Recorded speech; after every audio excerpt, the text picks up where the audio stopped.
Hey everyone, Pugs here with two new reviews for y'all. Today I'm covering the Krusty Sponge and Sing a Song of Patrick, two episodes that don't have much in common other than the inevitable inclusion of SpongeBob himself. These are two very Season 5 episodes though, which means they also feel a bit like Season 4. As always, thank you to everyone watching the video today. Things have gotten a bit bananas in my real life because of how busy I am, but it always feels even more rewarding to create these videos when I see that y'all are watching them. And with that said and done, let's just get right into it. Today's first episode is The Krusty Sponge. I've always loved the idea of this episode. SpongeBob becoming the face of the Krusty Krab makes perfect sense in light of an episode like good ol' What's-His-Name. And I love how it's in some ways referencing the entire series and how Nickelodeon handles it, and so its critique has become only increasingly relevant the years after its release, since I'm sure many of you are familiar with the critiques of the way Nickelodeon oversaturates its own channel with SpongeBob SquarePants. And even moving beyond that, this episode can be seen as pointing out what is the general pattern with media nowadays, capitalizing on one thing people seem to like to the point of making everyone sick of it, literally. But I'm getting ahead of myself. Let me review the actual episode now. The beginning of the Krusty Sponge brings us some intrigue, with SpongeBob being frozen in place for reasons we aren't immediately made aware of. The 1,000-yard stare joke is so morbidly hilarious, especially because you can literally hear bombs in the background as Mr. Krabs explained how he had it once during his service days. I love how once it turns out to be a food critic that's got SpongeBob all up in a twist, we then see Mr. Krabs join him in being frozen in fear. For some reason, I'm reminded a lot of Nasty Patty during the beginning of this episode, and when the critic shows himself, I then get reminded of Pickles. The way the critic literally does not give a fuck is very refreshing, and I love how Squidward doesn't care either, because honestly, if I was in his shoes, I'd probably not care either. And food critics are so pompous anyway, and food is like absolutely subjective.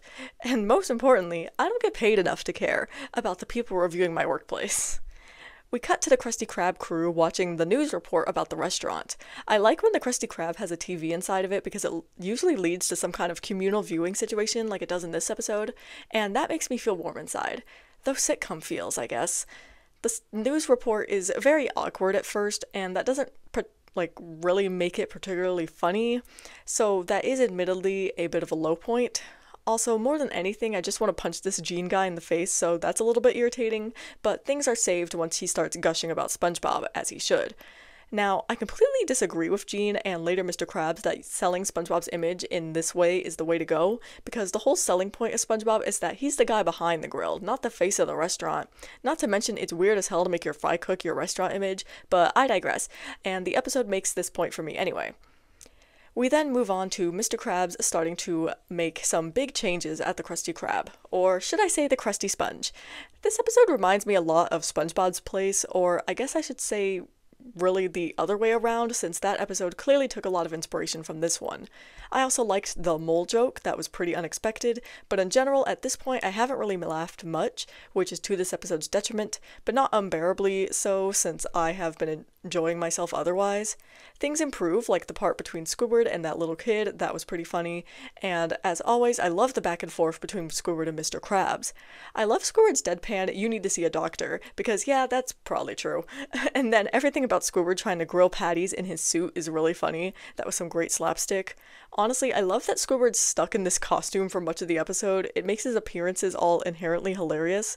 And again, I really like how much interaction we see between Mr. Krabs and Squidward in this episode, with Squidward at least trying to be the voice of reason to Mr. Krabs' foolishness. Their scenes together are really fun to watch, and they're clear highlights of this episode. As for SpongeBob, the poor guy is unable to do the job he loves, and asshole customers get mad at him when he is clearly being overworked. Typical Bikini Bottomite behavior.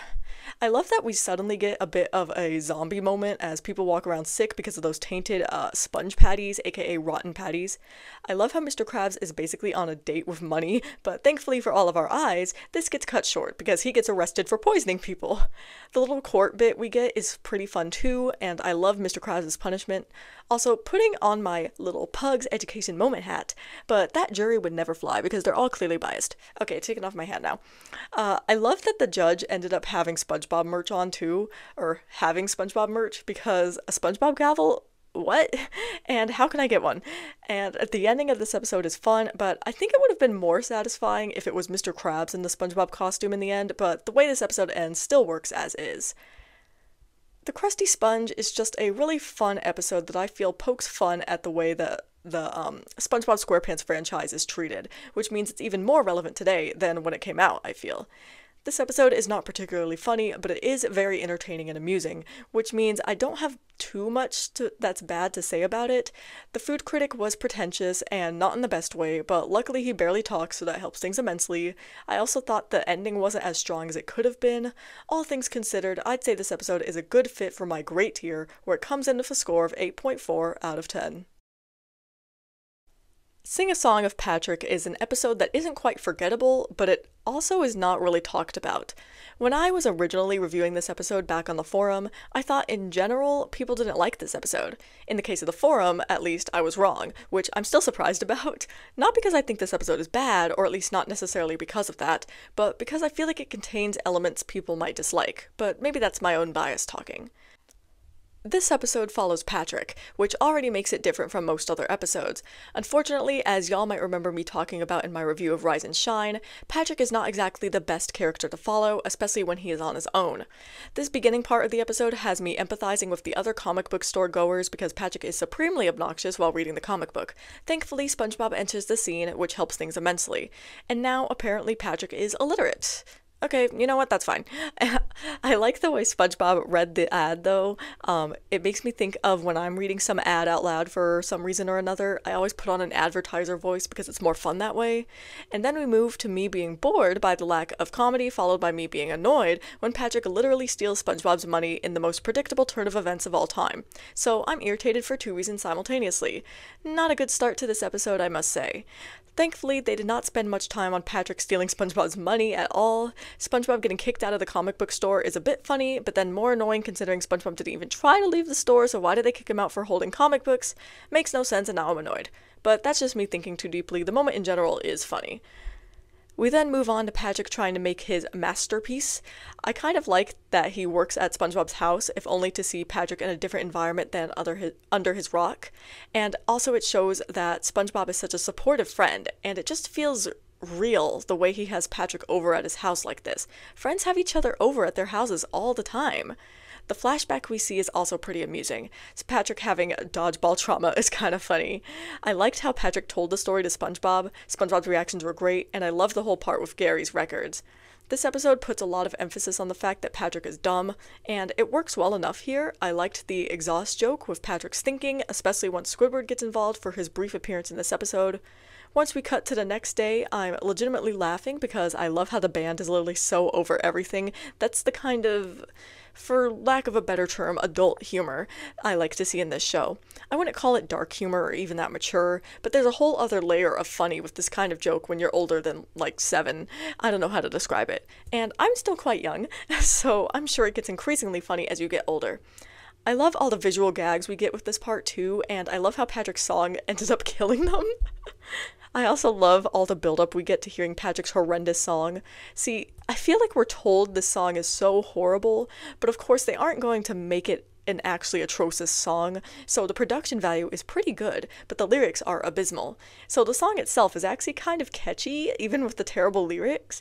I think it adds to the comedic factor. I love how everyone has this hilarious reaction to the song, including inanimate objects, and honestly the lyrics are kind of fire when you listen to them. I'm kidding. Mostly. And I really liked SpongeBob's support too, as well as the second iteration of the arm joke. I really loved how SpongeBob and Patrick were kicked out of the radio place immediately too. I just think the horribleness of the song is done really well in terms of reactions. Of course, I get slightly annoyed, but not really, when SpongeBob is used as a mule to carry Patrick to the top of the tower, when Patrick could have done that shit by himself, but okay. I don't like when SpongeBob is mistreated, as we all understand by now, and Patrick taking his time is dull as well.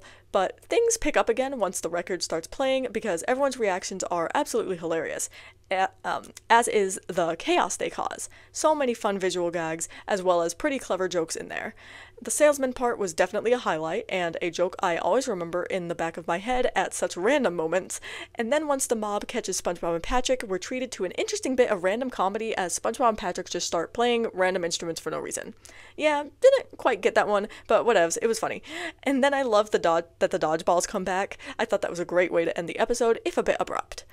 I'd say Sing a Song of Patrick is an alright episode. It's not great, but it does have some really funny moments in there. However, it also has some really annoying moments, particularly in Patrick's treatment of SpongeBob. The episode takes a little bit to really get rolling because of this, and also the episode feels like it's weirdly paced or something because the ending is quite abrupt to me. Taking all of this together, I'd say this episode fits in my good tier, where it comes in with a score of 7 out of 10. As always, I'll be ending this video with some closing thoughts of mine.